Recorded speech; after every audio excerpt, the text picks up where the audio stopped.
Let me tell you, everyone, March was a wild month, and it was also the month that I truly refound my love with reading, and it's largely due to two specific series. But first, you have to mention Sanderson's Kickstarter. Sanderson's secret 4-book project Kickstarter was an amazing thing to happen this month, and if you are a Sanderson fan or a fantasy fan in general, the excitement and hype around that, it's worth talking about. And I'm not going to talk about the specifics of the spoilers of the Sanderson Kickstarter, but I did make 4 videos diving into the preview chapters we got for all the Sanderson books, and those are going to be linked in the description down below. I have a different video for each one where I talk about the title, and this video is broken up into like basic thoughts and then more spoilery thoughts for the preview chapters that we got. Like I said, those are linked in the description down below, and I think that if you are a Sanderson fan or a Cosmere fan, or you want to be, this is a great time to be a fantasy fan. So along with the other books that I read this month that were amazing and that really hooked me, really just got me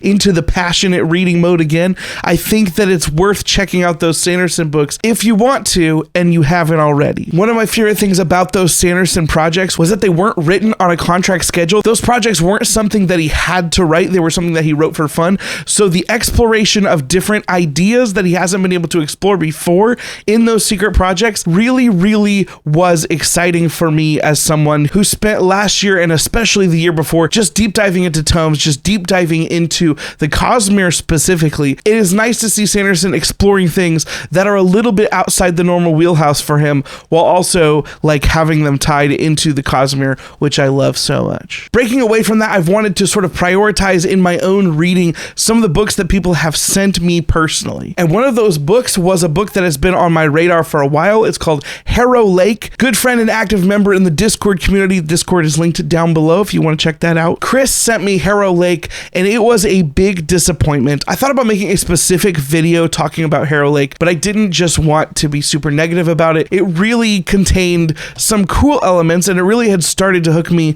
and then ended up sort of drifting off in a different direction. I'm gonna go ahead and spoil like the thing about Harrow Lake that really bugged me, and if you've been watching my videos for a while, it's gonna be pretty common, but if you don't want to hear Harrow Lake spoilers, then go ahead and jump away. But Harrow Lake was a book that really did the thing that I dislike a lot in fiction, which is that it teased supernatural elements and then ended up not being a supernatural story by any means. Like it ended up just being a thriller in the more traditional sense. And I think that the author, in the attempt to tell the story she wanted to tell, ended up making that book a lot less interesting than I wanted it to be. Harrow Lake is the story of a girl who ends up, through a massive, weird, crazy tragedy in her family, being forced to go back to the scene where her father, who is a famous horror director, filmed his first film. And through that story, a lot of weird and supernaturally type elements get introduced, where it's almost like this horror thing, and parts of her father's story are coming to life, and she's having these revelations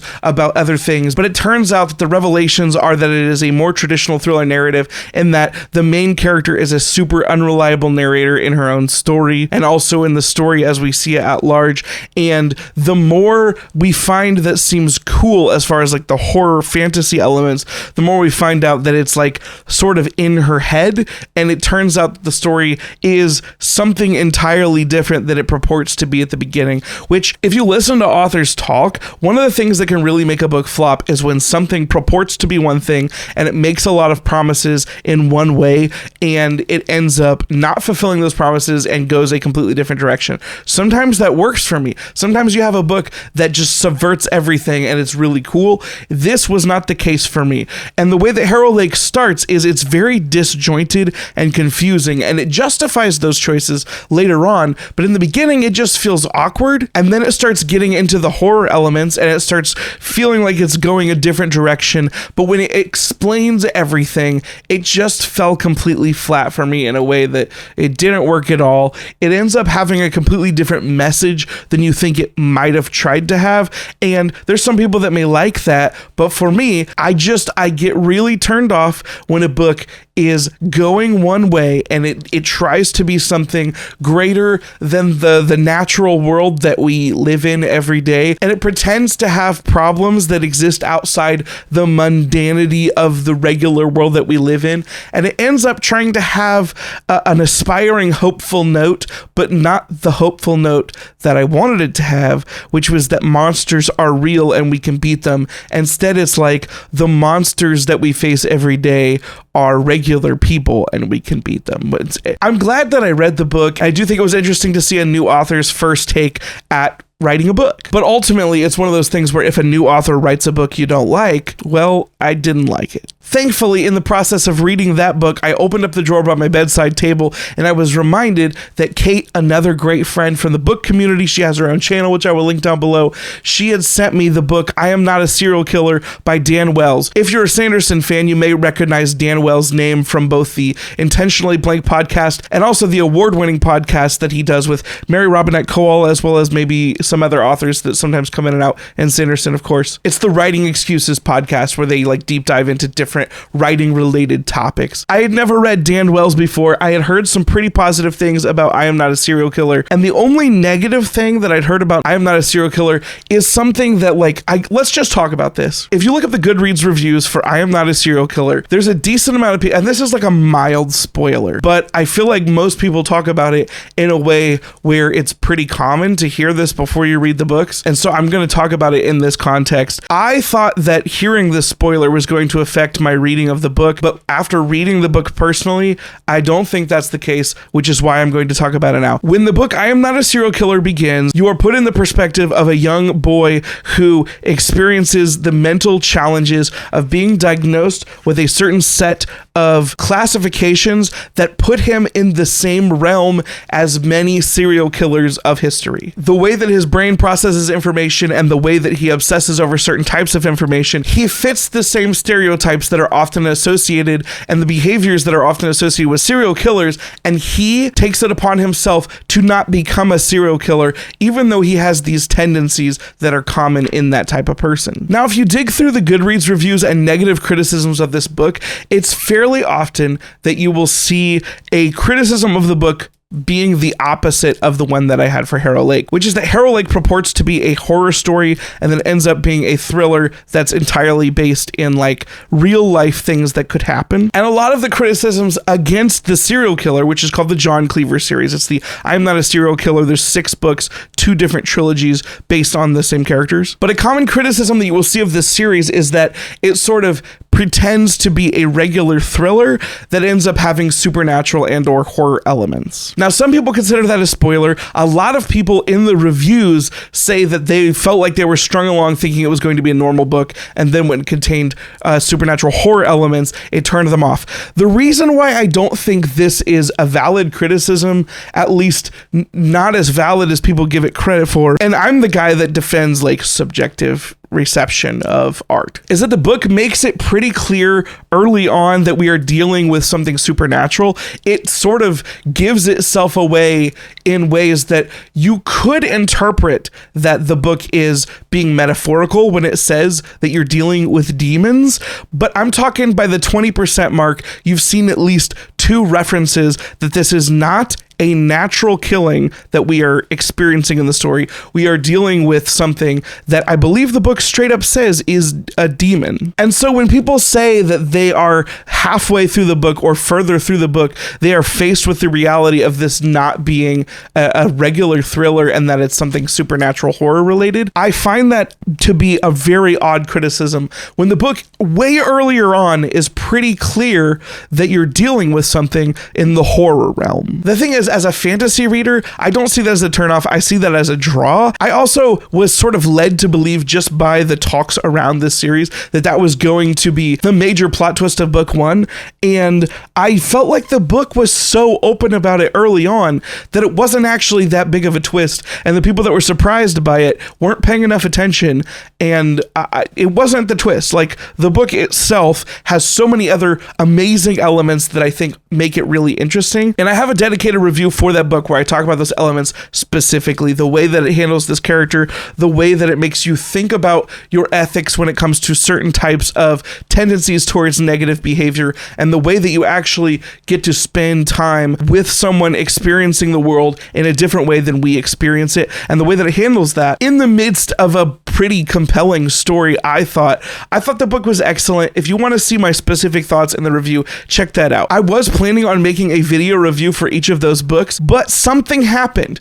I am normally the type of reader that doesn't continue along with series, but for some reason, the John Cleaver series unlocked in me my past self and my past tendencies to just binge through things. And so I want to say over the course of maybe 2.5-3 weeks, I read all 6 books in the John Cleaver series, and I'm here to say that they were a lot of fun. But because of the dark nature of their storyline and the sort of twisted way that they tell their story, I definitely think that this is not a series for everybody. One, if you don't like fantasy elements, you probably aren't watching my channel, but some people watch my channel that don't love fantasy. But if you don't want the fantasy horror elements, then it's probably not a series for you. If you find yourself a little bit timid or squeamish when it comes to certain types of twisted thoughts and or stories, then the series may not be for you. But if those are things that don't necessarily deter you inherently, and if you find that a lot of trigger warnings in books don't normally affect you, this is a series that I loved, and obviously I binged because I couldn't stop. The first trilogy is very much of one tone and one sort of, this is a young adult story. In a lot of ways, it contains some young adult elements such as like romance, coming of age, tropes like that, but it does them in a different and unique way based on the perspective of the main character. The second trilogy was written with a little bit of distance from the first trilogy. It is a lot different. The tone is very different, but you are dealing with some of the characters that carry forward from that first trilogy, namely John Cleaver, the main character. And that second trilogy is also excellent, but very, very different. I think personally, I liked the feeling and the vibe of the first trilogy more, but also the second trilogy was still extremely compelling for me and really interesting. I think the writing continued to get better, even if personally, some of my favorite things that we were digging into from the first series was not present. It was a very different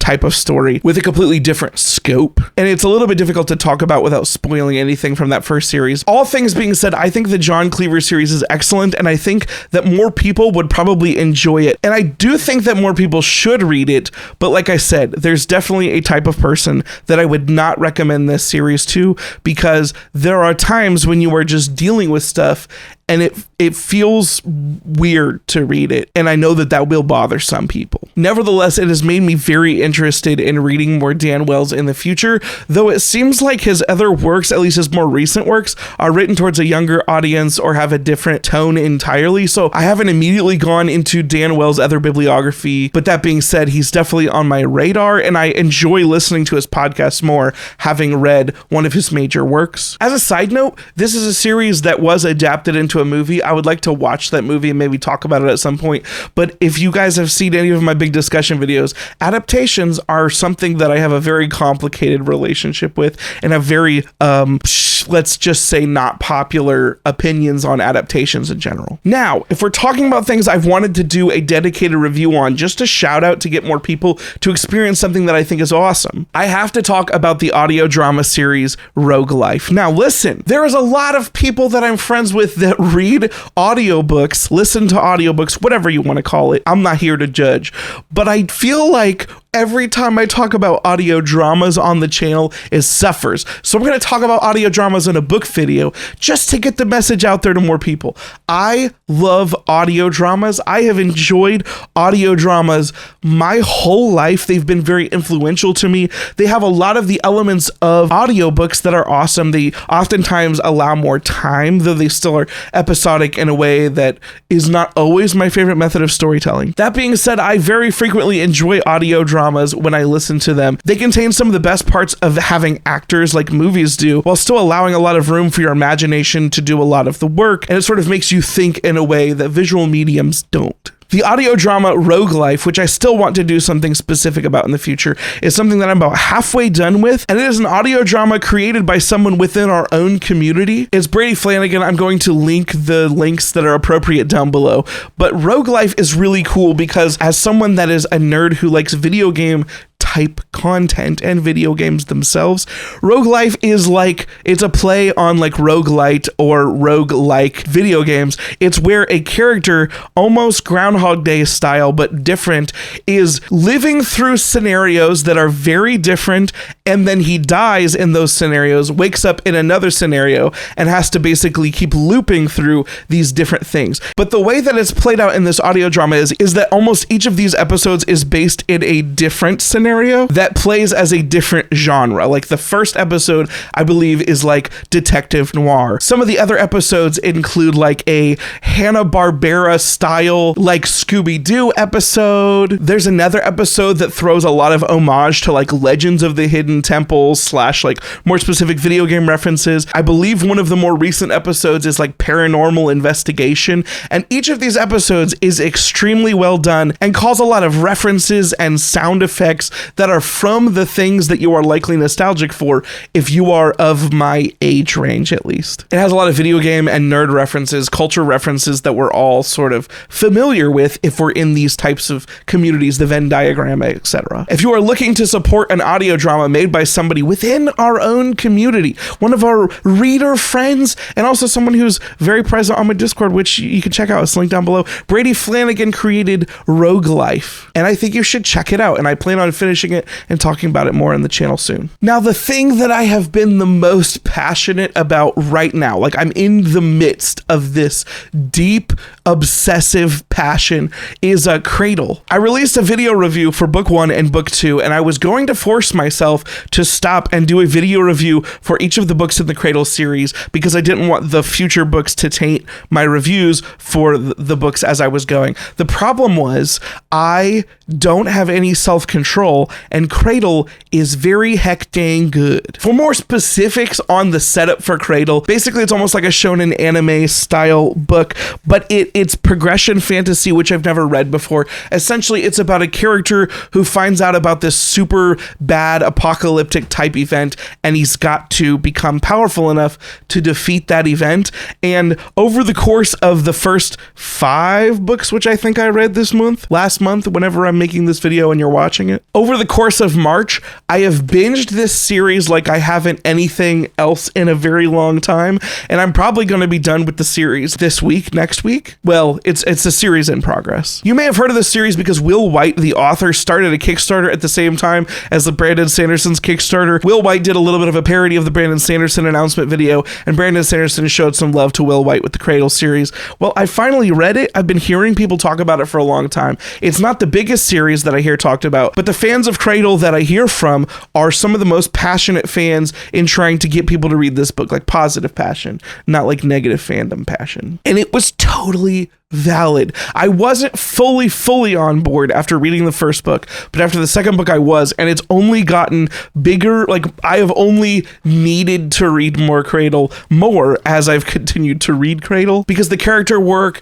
the world building work, the actual action scenes that we get in Cradle are incredible. And I think that in the future I'm probably going to do some deeper dives into Cradle specifically because I want more people to read this series, and I think this series will work for a huge subset of the community that still may not be aware of it, just because it's a self-published series. And yes, the Kickstarter brought some light. Yes, shoutouts by other people brought some light, but also I still know a lot of freaking people who haven't checked out Cradle yet. And because the first book doesn't show off the best parts of it, it's a progression fantasy. It's about the progression. It's the journey, not the destination. The journey is so freaking good. And the way that we get to watch this series unfold is very, very, very good. And it's very unlike things that we deal with in the past. And because it is a progression fantasy in the style of something like Dragon Ball Z, characters get so powerful, it's really weird. The progression of characters' powers inside of Cradle has made me, when I pick up other fantasy books, be very confused why the characters don't have more powers, because the characters in Cradle, they just escalate. And I love that escalation. I don't think it will work for every series. I do think that escalation draws the story in certain directions where you aren't able to explore some other elements of storytelling as well, such as character depth or really spending time in a moment, feeling a lot of things. But it does something that so many other books don't do, which is just it moves and it gives you the feeling of just binging an amazing TV show, but it still like has elements that I like from books that television shows don't have, which is still more character growth than the average television show, while not being as big as something in major epic fantasy. But it uses that extreme pacing and that escalation to a degree that's very unlike traditional epic fantasy. It's so freaking good, and all of the story elements, the way that the author is able to plant seeds and then water them over the course of multiple books and then reap the harvest after multiple books, and he's constantly doing this. He's constantly foreshadowing things. He's constantly introducing elements that make you go, what the frick is that about? And then you have to read more. And then all of these moments are getting seeded while you're constantly getting all of this payoff. It's done in a way that other series try to do, but this is just boiled down, distilled into the most fun and the most cool action, fast-paced, but still genuine fantasy, but with bigger and badder stakes. I cannot say enough positive things about Cradle at this point. It is quickly becoming one of my favorite series, and I've been recommending it to every single person that tells me they know anything about fantasy. Cradle, I'm loving it. I'm loving it. McDonald's. I'm currently reading the book Uncrowned in Cradle, and like I said, I expect to be finished / caught up with Cradle extremely soon, and then I might start doing a couple deep dive specific videos on that series. But yeah, that was like 13 books. 13 books in 1 month, and yes, they were all shorter books, but for me, that is like the biggest reading month I may have ever had, but definitely had in the last like 2 years. And it's all thanks to Dan Wells and Will White. So huge shout outs to those authors, huge shout outs to Cradle, huge shout outs to all the people that have been encouraging me as I make videos and freak out about these series in the Discord and on the YouTube channel. Also huge shout outs to everyone excited for the Sanderson Kickstarter. He broke 40 million. He doubled the second highest Kickstarter record. It's just a really good time to be into fantasy. It's a really good time to be reading. I'm so freaking excited, and I have just a lot of passion for reading in a way that it's been a minute since I've had this much. I never like lost it,